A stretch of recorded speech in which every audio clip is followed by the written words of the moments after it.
Good morning. Today we are doing Paul Hewitt's Conceptual Physics, Chapter 32 on Electrostatics. We're going to have a little Here I am rubbing this balloon on my baby's head. What this is doing is the balloon is stealing electrons from her hair. And now, look, so now her hair is positively charged and this balloon is negatively charged. And look, the hair is just defying gravity right now. Reaching for its lost electrons. Look at that. Okay. Good job, Irene. Okay. So electromagnetic forces are a really big deal.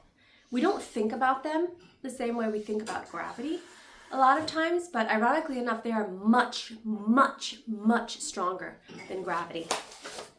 We tend to think of electricity as, the thing in the outlet. But all matter has electromagnetic charges in it, because the inside of an atom is positively charged and the electron is negatively charged. And basically electromagnetic forces hold atoms together, they hold molecules together, they make matter solid. When I hit the wall, my hand doesn't go shooting through the wall. Why? Well, we say, matter's hitting into other matter. That would be true if I was a neutron star, and if this was made of the material of a neutron star. In a neutron star, it really is densely packed matter.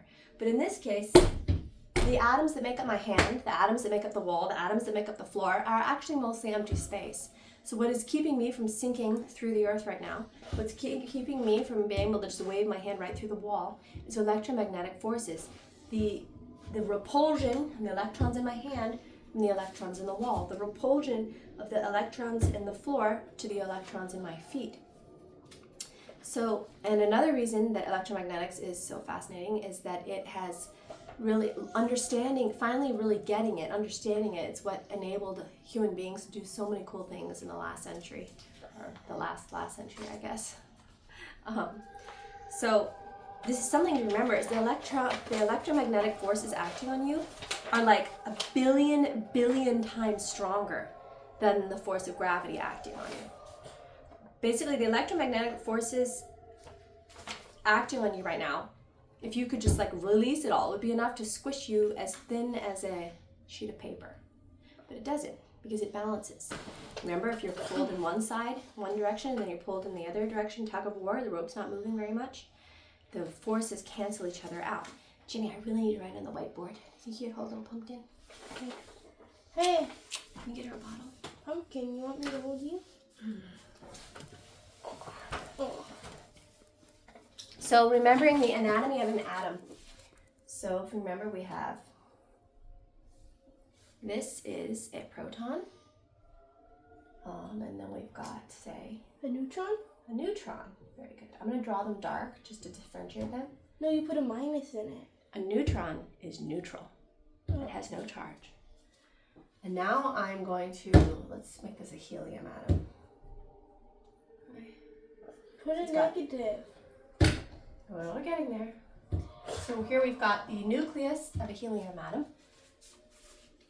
And now going around and round it is our electron. Electrons are negative? No, it doesn't really look like this because they're actually more into a fuzzy sphere. So it's more like this. Anywhere in that. So electrons are negative, protons are positive, and you can see this atom is balanced. There's two negative charges, two positive charges. Now, something that's kind of cool here is that a proton carries one full positive charge, and an electron carries one full negative charge. But when it comes to how big they are, a proton is actually 2,000 times as big, 2,000 times as massive as an electron. So the mighty little electron is only 1/2000th the size of a proton, but it carries the equal and opposite charge. Now, is that raining? Most atoms, this is not very good. Let's do elliptical. Most atoms exist in a state of being neutral. They have the same amount of protons as they have, electrons. If they're not ionized. We'll get to ionized stuff later. So they're electrically neutral, And another thing to remember is that Wait, all is it electrons. salt ionized? Yes, it's an ionic bond, and that has to do with the sodium and the chloride. And I'm trying to remember. I think the chloride steals one of the sodium's electrons, and that's why there's. But we will get to that. Anyway, so here what we have. This is an electrically neutral. Now, if I take this away, he's not electrically neutral anymore. If he loses one of his electrons, he's still helium because he still has 2 protons. You remember what makes an atom that thing is the number of protons it has. But now it is a helium ion. Is it positive ion or negative ion? Well, look, it's got 2 positive charges, 1 negative charge. So the negative charge cancels and it's positive. So now by losing one of his electrons, he is now a positive helium ion. And another thing we've got to remember is, remember, opposites attract and like repels like. And you might say, well, why on earth are there 2 protons sitting side by side there? This has to do with like the strong force, the weak forces and quarks and all that. We're not getting into that in this class. It's very cool stuff when they start to look even inside of a proton. But for the purpose of this class, we're just going to stay keeping things as the proton and the neutron. But it is true. By logic, this ought to fly apart, but it does not. And that is the strong force, I think. Or is it the weak Is that force? when atoms are so close together they don't get apart or something? Neutron star, no, that's when gravity crushes. What happens in a neutron star is, say you've got this other atom. So this is solid space. So we've got, this is the other atom over here. So what happens in a neutron star is when gravity is finally enough to overcome the electrical repulsion that keeps these atoms apart and crushes them, neutron to neutron, proton, everything crushed together. That's why it's called a neutron star, is it's all those neutrons just densely packed right next to each other. And when that happens, and they've stripped of their outer electrons, when that happens, you actually get like real matter, real dense matter. Everything you interact with that's not a neutron star on this Earth, you're actually, the solidness that you feel is the repulsion of those electrons pushing everything apart. Which is why only 2 teaspoons of a neutron star have the same mass stuff as the entire Earth. Okay, so you remember, opposites attract, like repels like. Electrons hate each other. They want to stay as far away from each other as possible, push each other away. Okay. Now, remember we talked about that helium atom, losing when I turned into an ion, it lost one of its electrons. Now, some substances do a better job of holding on to their electrons than other substances. So for an example, when I was rubbing my daughter's hair with this balloon, rubber holds on to its electrons better than hair does. Yeah. And so what happens here is when we rub them together, when we were rubbing this balloon onto her head, what's going on here is the rubber is much better at holding onto electrons than the hair is. So what happens here is the rubber is taking the electrons from her hair. Do they ever get back? What? Do they ever get back?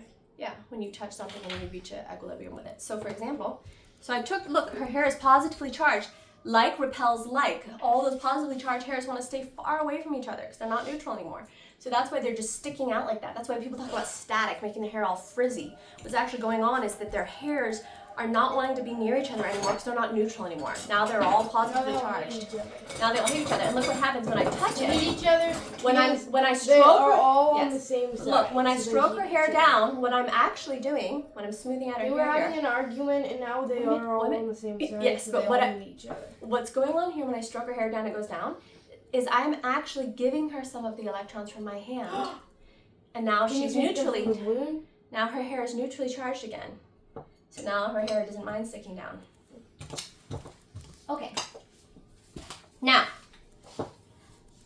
so when you rub these 2 substances together, one that is holding very tightly to its electrons and one that holds very loosely to its electrons, the one that holds tighter will take the electrons from the one that holds looser. So friction, when you're rubbing it here, so when I'm rubbing the balloon here, so here's Irene's head, Here's her little hair. And her hair gets, Butter makes it. the electrons are stolen by the balloon. Here's my balloon. By her, from her hair. Okay. Do you want me to make it hot? And what is going on here, when the balloon steals the electrons from her hair, now her hair is positively charged. Now you'll see charge is conserved. The same amount of negative charge, let's just make up a unit here and we'll say negative 3 units of charge in the balloon. And now we're going to say, okay, now there's positive 3 units of charge for Irene's head. Mom, the flower looks weird. Okay, hold on, Mom's giving a lecture, okay? Just wait. And so what we've got, that's whole wheat, sweetheart. Oh. So now what we've got here, if you'll see, this charge is It looks conserved. like it's brown to me. It isn't. If we started out with neutral, we're not going to end with the balloon being -5 and her hair being +2. No, charge, it has to add up to 0. Why? Because the charge we're talking about is something real and physical. We are talking about real physical electrons that were stolen from Irene's hair and then put onto the balloon. So charge is conserved because charge is a real thing. It's actually measuring real electrons moving. Now, remember, no electrons are being created or destroyed here. They're just moving around. That's why charge is just conserved. Charge is conserved because we're not creating or destroying electrons. We're just moving them from one thing to another. Remember, the winner of the interaction is now negatively charged because it got the electrons. And the loser of the interaction is now positively charged because it lost its electrons and now its atoms are unbalanced. Now its atoms have more protons in them than electrons. Now, it would be cool if we measured all charge with how many electrons. But for historical reasons, we measure charge by a coulomb. And a coulomb is actually 6 times 10 to the, is that 24th? No, it's 10 to the 18th. This is this many electrons worth of charge. So there is 6, 10 to the 18 zeros. That is a humongous number. A trillion, I think. Right? No, that's a billion. Or a million trillion. Anyways, that's that many electrons worth of charge is 1 coulomb. Okay, so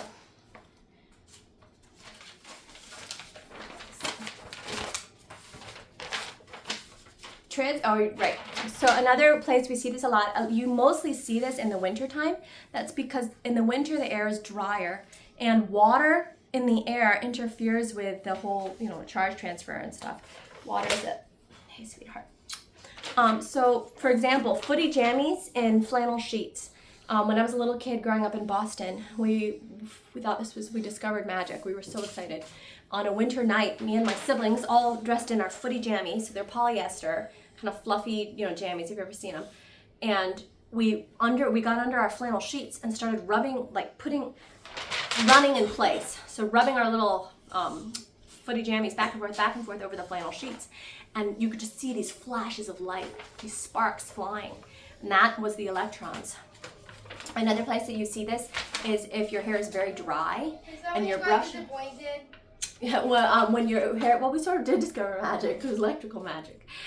So another thing is if your hair is very, very dry and you're brushing it on a dry day, and it'll get all staticky, like when I was showing Irene's hair with the balloon, and you'll sometimes hear cracks and crackly. When people say, "Oh, my hair's crackly today," what they're actually talking about is all those electrons are escaping off onto their comb of their hair, and sometimes you even see sparks if you do it in the dark. Another example is people say if you pet a long-haired cat on a dry day, you could feel sometimes the crackle, and that is those electrons.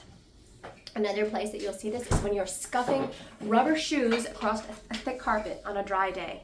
If you scuff your shoes along, what's happening is, remember, rubber holds on to its electrons better than the carpet does, so you're actually gathering electrons, you're stealing them from the carpet. And this actually happened to me once when I was about 6 years old. I remember scuffing across the carpet. For some reason, I had these little shoes that I liked the sound they made when I kind of scuffed them across the carpet. So I'd scuff them across the carpet. And my mom was at the end of the room, and I decided to go give her a kiss. And so I scuffed my feet across the carpet as I was running over to my mom, and I kissed her, and my lips hurt, and her cheek hurt. You could hear that spark. And what was going on there was I was stealing electrons from the carpet with my rubber shoes, and because electrons don't like each other, they spread out as far away from each other as they could when they were on my body. So those extra electrons had spread out all over my body, and including my face and my lips. And when I kissed my mom, I was negatively charged at that point. And she was more positively charged at that point. Or at least she was neutral. And so now those electrons were trying to escape, and they were escaping through my lips when I kissed my mom on the cheek and zapped her cheek, because those electrons were all shooting out of me, trying to get away from each other and getting onto her. Okay, now, sweetheart. Do I put water instead of milk? Yeah? What? Yes. Yeah. Okay, so we're going to demonstrate. The gravitational force, if you remember from last semester, the force of an object, because of gravity, is equal to the gravitational constant times the mass, both masses involved. So the gravitational force between two masses, both masses involved. So this is the mass of you times the mass of the Earth, times its gravitational constant, to the distance between the two objects. And now with something like your Earth that's really big, we say, well, the center of mass, that's the center of the Earth, the distance between the center of the Earth and you. So this is how we calculate the pull of gravity on us. Or if you went to the moon, this is why your gravity is less on the moon, because this number here, the mass of the Earth, then becomes the mass of the moon, the mass of you, mass of the moon, the distance between you and the center of gravity of the moon. And when you put that in, that's why you weigh less on the moon. If you went to a neutron star, yeah, you'd weigh a lot. Anyways, so because the neutron star is much, much denser than the Earth, and because the distance between you and the center of the neutron star will be smaller here. So divide it by a smaller number, multiply it by a bigger number. A lot of gravity there, a lot of force of gravity here. Well, now we're going to make the analogous force of the electrical force between two charges is going to be, so remember this is a constant, this number is actually quite small. It's 6.7 times 10 to the negative 11. Seconds. Now this one, we're going to have the proportionality constant times the charge. Q is for charge. So the charge of the one object, so here we've got the, so we're trying to find the attraction between this, we've got this hydrogen atom here. Here's the proton, here's the electron. So the value of the value of the proton, the value of the electron, over the distance between them, r squared.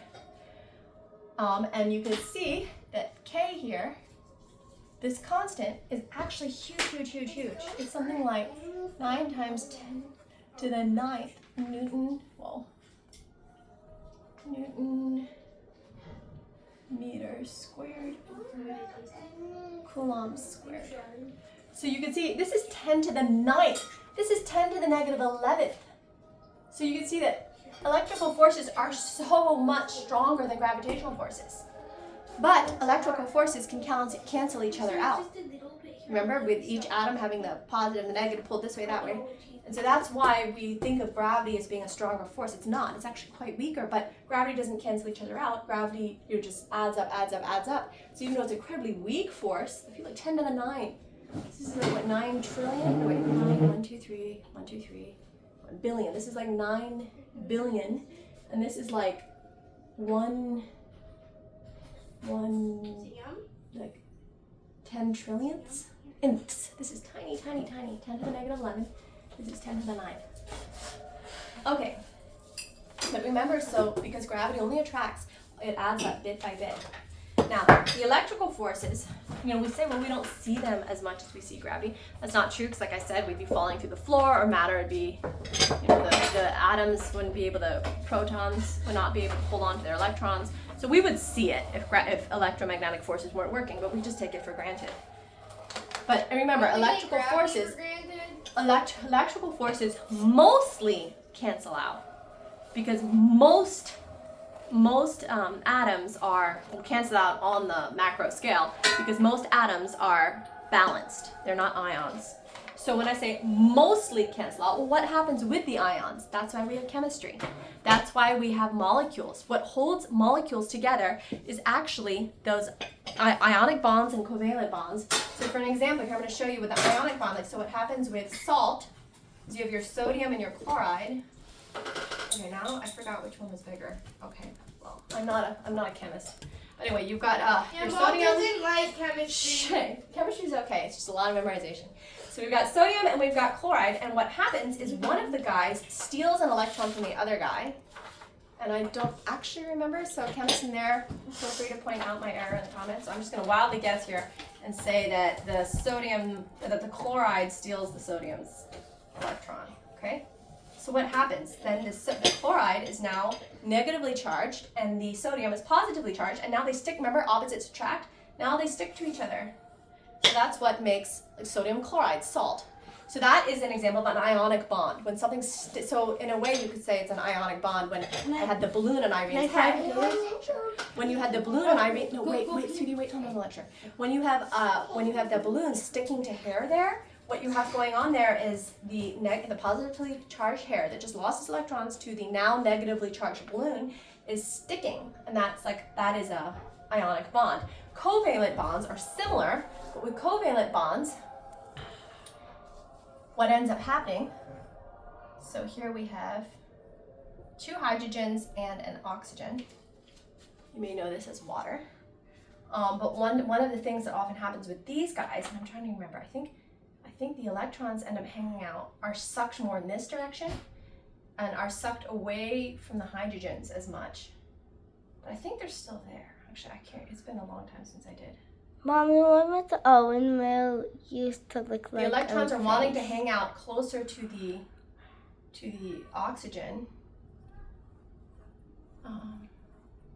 There's 8. 1, 2, 3, 4, 5, 6, 7. There's 8 here, and here there is only one.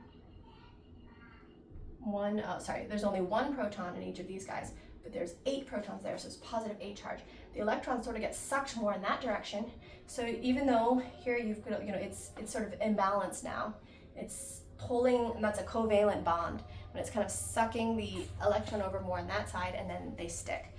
But this is not a chemistry class. I hope I did that right. Okay, back to the differences between gravitational forces and electrical forces. And for a single proton and a single electron, the gravitational force between them, the difference between the gravitational force between them with this itty bitty little number and the electrical force between them with this number over here is huge. It's something like 2 times 10 to the 39 zeros. That's how much bigger. So if I sat here and just drew 39 zeros, you get the idea. That's just how much bigger the electrical force is between a proton and an electron than the gravitational force. Now, some materials, it's a lot easier to steal the electron from than other materials. So for an example, metal. If you remember a little bit when we talked about metal, metal likes to have this, so metal, you put the metal atoms next to each other, and then you've got these, the nucleuses, however many of the protons, and then you have a sort of sea of electrons. The electrons kind of like run around like kids at family reunion, just running around this way and that. So the electrons, there's sort of a sea of electrons on a metal. The camera tilted. Okay, can you still see? I'll pause it. Wait, pause. I'm paused. So what you have in a metal, that's why they're such good conductors, remember, of heat, is because you've got all that sea of electrons swimming around in a metal. Whereas something like an insulator holds much tighter, very neat and orderly. It's like families that carefully keep their kids right near them. And you can see that, things are very neat and orderly, and they're holding tightly onto their electrons. Where in a metal, they're flowing around, which is why metal conducts heat so much easier. And also electricity, because as you can imagine, you've got these electrons moving around. It's easier to conduct electricity. It is also then easier to steal electrons from a metal a good conductor than it is from a good insulator, because the insulator is keeping track, very tight track of them, and the metal, the conductor, is just sort of letting the electrons run around. Okay, so that's why, like rubber, remember when we talked that rubber balloon was really good at taking electrons from our head, because rubber that the balloons are made out of, latex, is a very good insulator. It is very good at tightly holding onto its electrons and taking other people's electrons. It's very good at tightly holding on. And metal would not be a good insulator. Metal is a good conductor because it can lose its electrons really easily. It's, they're all slipping, sliding around. Metal actually conducts electricity something like more than 10 times. 10 times, 10 times, 10 times, 10 times, a million trillion times better than like glass, which is a good insulator. So that gives you an idea of just how much looser they're holding onto their electrons, how much easier it is to nab an electron from a conductor than a insulator. Now this is why, if you've ever thought about it, those power lines, those huge power lines that you see strung out, some of those cords go on for miles. And if you think about it, if you cut the inside of one of those cords in half, you'll find like a rubber sheath, and there's two metal things, and this is all rubber.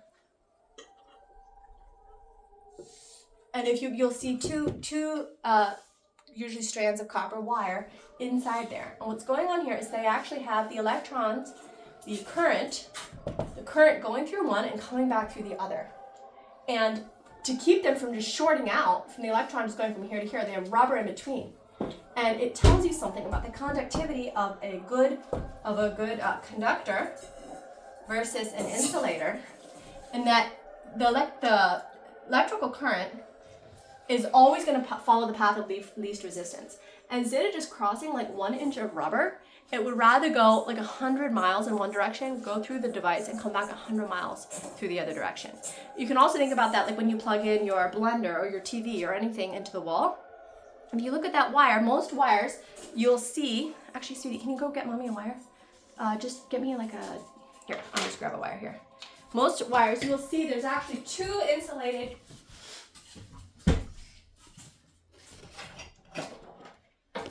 So here I've got, did you unpause?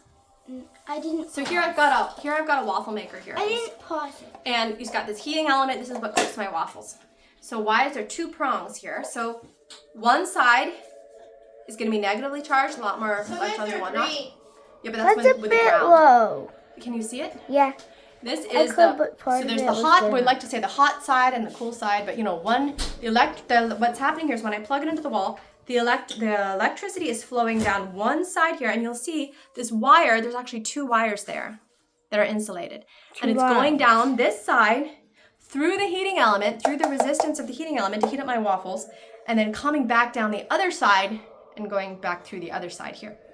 And that tells you something about the conductivity of metal, that instead of just short-circuiting a little path right here between these two wires, it would rather go all the way through my toaster oven and all the way back. And that's why if something damages your wire, chews through your wire, and you'll see sparks. I remember once I was at someone's house and they had a damaged wire, and you could see sparks flying. The sheathing here got ripped, and what was happening was the electricity was actually just traveling through the extension cord there, and it melted. It was very dramatic. Okay, so we talked about that. 1 inch of rubber. Was it fun to watch? It was scary to watch. Okay. How close were you to it? Okay, so the three main ways for electrical charging, that's when the electrons move, when it's transferred. The three main ways is you've got contact. Three main ways for electrical charging. Not yet, so don't worry. Charging. You've got contact and friction. Well, in the book, he likes to say friction first. So this is the most obvious. You rub the balloon on our hair, it steals the electrons. Contact. So this is when you're not rubbing them, but they touch each other. So friction, that's my little rubber shoes scraping across the carpet, me stealing electrons from the carpet, I became negatively charged. Contact is when I kissed my mom. I wasn't rubbing my face against my mom, but those electrons are trying to get away from each other. And so as I was leaning forward to kiss my mom, And now I am negatively charged because remember, Make yourself have more hair. okay, so remember my shoes stole all those electrons from the carpet, right? And now I've got negative charges spread out because remember, they want to spread out. They want to get it all, they're evenly spaced apart. They're like a bunch of grumpy guys who are trying to be as far away from each other as possible. And then when I kissed my mom, see, here's my mom sitting on her chair. When I kissed my mom, remember, those electrons, I didn't rub again. I rubbed my feet against the carpet, so that was friction. But here, when I shocked my mom, is those electrons were flowing out of me, trying to reach equilibrium, spacing out, going onto my mom. So me kissing my mom, that's contact. Friction, that was my feet rubbing against the floor.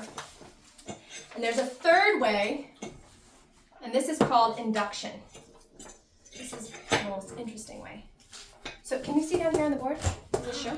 So what happens with induction is, suppose I have like a metal ball, okay? A good conductor. Part of that ball I can't see. Okay. So the line is up here. Okay, so suppose I've got Can't see the line.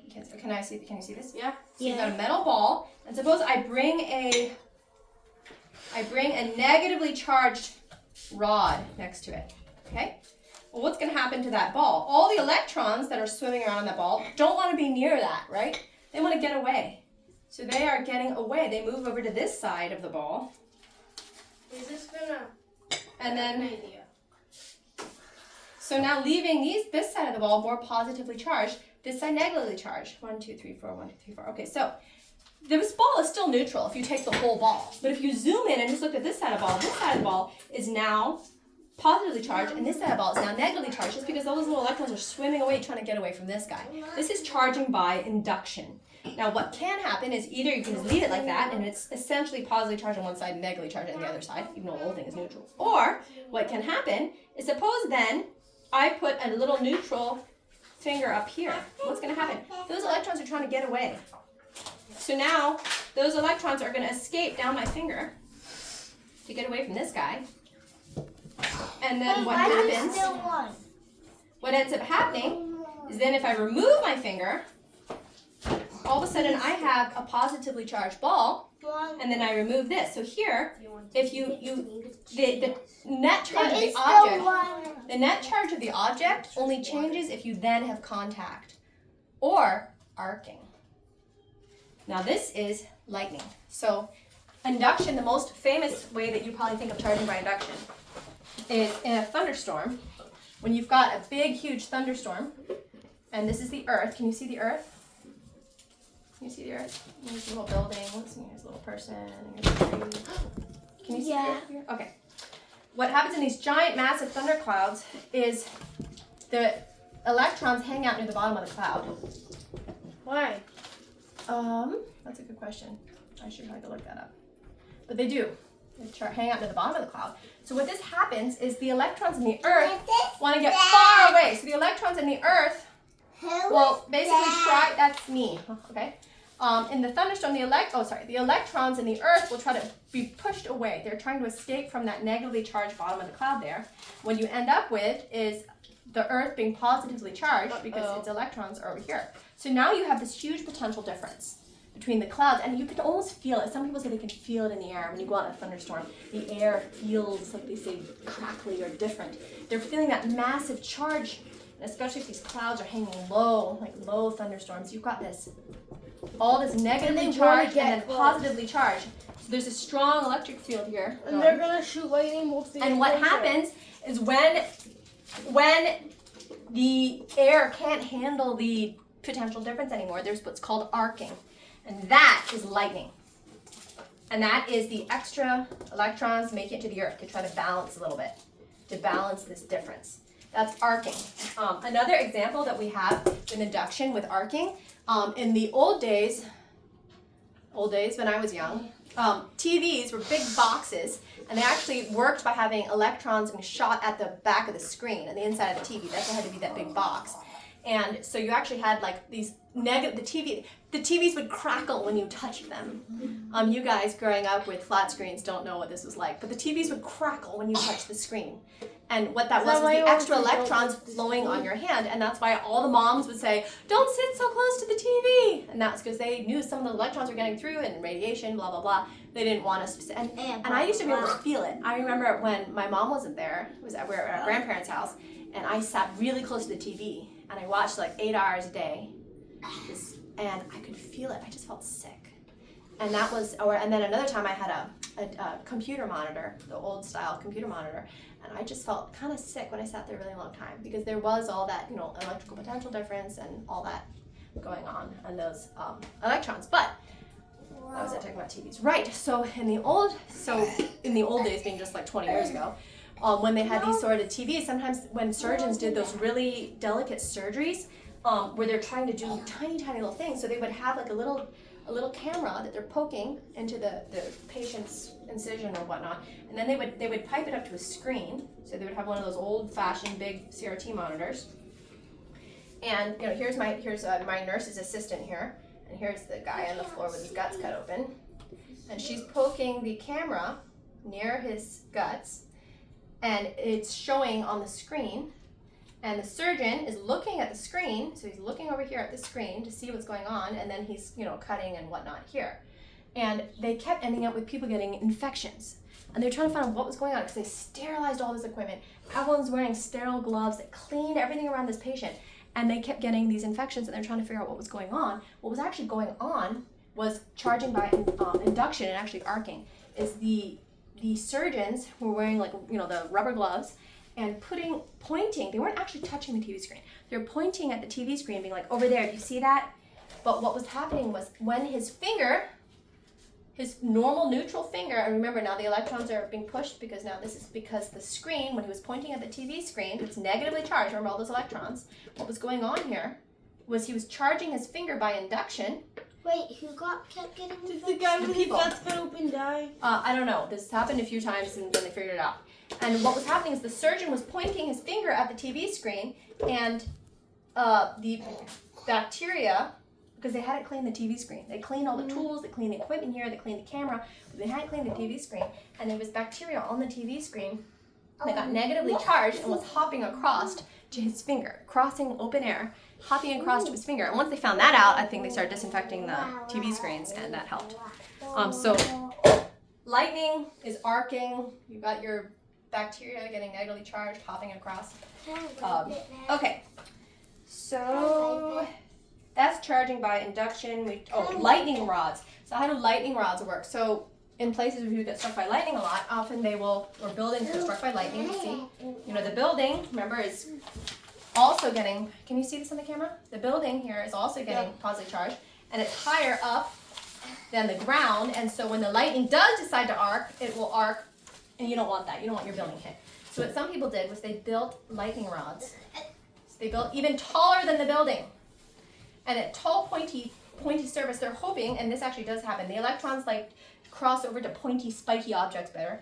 And so the electrons from the clouds, they're hoping will get down and, neutralize some of this charge here, bleed some electrons down to the building. Or if all else fails and the lightning strikes the lightning rod, what happens here is then it hopefully bypasses the house, and all those extra electrons go down here to the ground. And the house doesn't have to be the path, the path of the current. Mom, we can't see those things, Wait, you can't? minus things down there. All right, can you tilt it off? Okay. What, can you not see these? We can't see. You can't see this. I can. Can you see this? No. Okay, so this is just the negative. Remember how it's charging by induction?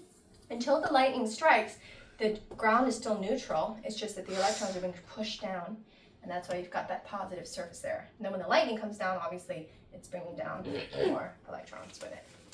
Okay, so we've talked a lot about charging by induction. We've talked about charging by induction with a conductor, where you can slide all those electrons to the other side. Well, what happens if you're trying to charge by induction with a insulator? No, hold on, sweetie. Just give me. Use this. What happens if you're trying to charge by induction with an insulator? Well, remember that insulator is holding very, very tightly to its electrons. But what you end up is, let's say these are the atoms that make up this, or molecules that make up this. So this time I bring my my negatively charged. So they're not going to run to the other side of the sphere. You know, if I've got, say, this is a zoom up. I've got a rubber ball. Okay, I'm just drawing. This is a rubber ball instead of a metal ball. So the metal ball, remember, the electrons just fled.